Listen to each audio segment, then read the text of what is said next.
Hola, buenas a todos. En este vídeo vamos a analizar solo la parte de cómo es el proceso selectivo que tienes que superar para convertirte en funcionario del Cabildo de Gran Canaria y conseguir una de las 8 plazas de administrativo del Cabildo convocadas o publicada la convocatoria en el Boletín Oficial de la Provincia de Las Palmas, recuerda, el 27 de noviembre de 2024.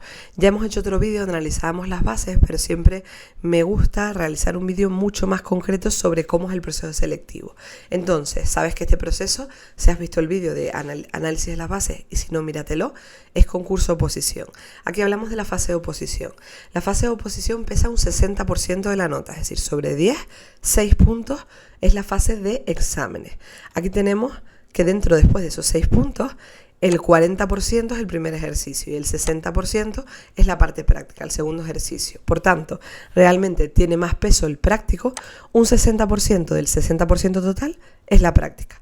Un 40% del 60% total que va en la fase de oposición es el teórico. Tenemos aquí que el primer ejercicio, primero la fase de oposición, 2 ejercicios, uno de carácter teórico y otro práctico. Todos los ejercicios serán eliminatorios, por lo que el no superar uno de ellos inhabilitará al aspirante para continuar las pruebas. Es decir, normalmente cuando los ejercicios se celebran en un único día, que eso se está poniendo de moda para agilizar los procesos, cuando se celebra todo un único día, te lo indican las bases. Esto se va a hacer un único día. Aquí no te lo pone, por tanto, cabe entender que primero te convocan para el primer ejercicio, te dicen la nota y te convocan para el segundo. Ojo, porque cuando te convocan para el segundo, te convocan con unos días de antelación o alguna semana de antelación, poquito.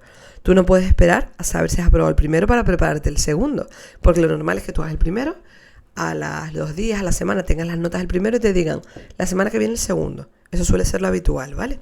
Entonces, parte teórica, primer ejercicio, tenemos un tipo test con 3 respuestas alternativas y solo una de ellas correcta, durante 110 minutos, relacionado con la totalidad del temario, los 40 temas. Ya hemos hecho un análisis en el vídeo del análisis de las bases, explicándote que realmente 40 temas no son reales, más o menos son unos 28 temas, 28 o 30 temas cuando tú lo acumulas, ¿vale? Entonces, 80 preguntas tipo test de todo ese temario.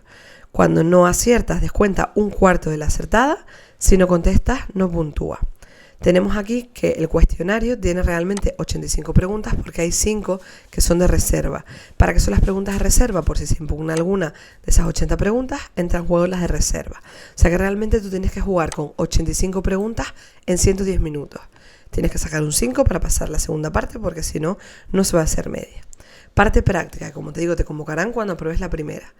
Parte práctica tenemos aquí que tenemos que desarrollar por escrito durante 1 hora, es decir, poco tiempo, un caso práctico a elegir de entre 3 propuestos por el tribunal, relacionados con las funciones propias de la plaza y con el temario. ¿Por qué se pone siempre con las funciones propias de la plaza? Para un poco tratar de vincular el nivel de dificultad a lo que luego suele ser un administrativo, ¿vale? Entonces, también el práctico te puede entrar de todo el temario. Te van a dar 3 opciones y tienes que elegir uno, ¿vale? Solo puedes hacer uno. Aquí hay que trabajar mucho la técnica.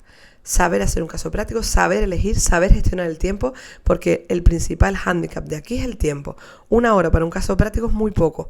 Y sobre todo si encima tienes que jugar con que tienes que decidir cuál hacer de entre 3. ¿Significa esto que los casos prácticos de esos 3 va a haber uno de personal, otro de contratos, otro de ley 39 y puedo no estudiarme la parte práctica de contratos? No tiene por qué, porque los casos prácticos pueden ser mezclados, ¿vale? Es como el tribunal lo quiera poner.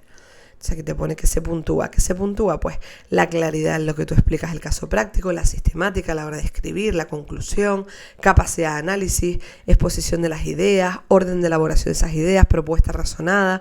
Entonces, esto no es saber cuál es el artículo que resuelve. Esto es saber un caso práctico, saber explicar, saber contestar un caso práctico para que te dé la máxima puntuación. Y esto se trabaja, ¿vale? Lo veremos dentro de la formación. También recuerden que tienen aquí en nuestra página web, eficienciayoposición.com, en el apartado formaciones, casos prácticos. Tienen aquí un curso que hemos diseñado sobre cómo sacar un 10 en el caso práctico de oposición. Y esto todo es de técnicas para afrontar un caso práctico de oposición. Aquí tienes todo el contenido, aquí puedes ver cómo va el curso por si fuese necesario. Y te recuerdo que tenemos un apartado en productos de casos prácticos también, donde poco a poco estamos metiendo los casos prácticos que utilizamos para las formaciones, pero sueltos, para quien lo quiera comprar, solo un caso práctico suelto lo vamos alimentando aquí. Si ya estás en nuestra formación Cabildo, Tú dentro de las formaciones ya tienes los casos prácticos y tienes el material, ¿vale? Lo tienes aquí, Cabildo de Gran Canaria, abres y ves todo el contenido de nuestra formación, ¿vale? Información sobre la oposición, todo detallado, aquí estarán también los vídeos, cronograma de liberación del material, cómo conseguir algún curso de méritos antes que se cierre el plazo, nuestra preparación, cómo funciona, etcétera, y un listado de preguntas frecuentes sobre la oposición. La formación ya está abierta, si quieres empezar solo tienes que darle a inscribirte y comenzar a prepararte. Entonces, esta sería el cómo son los exámenes de este proceso selectivo. Un saludo.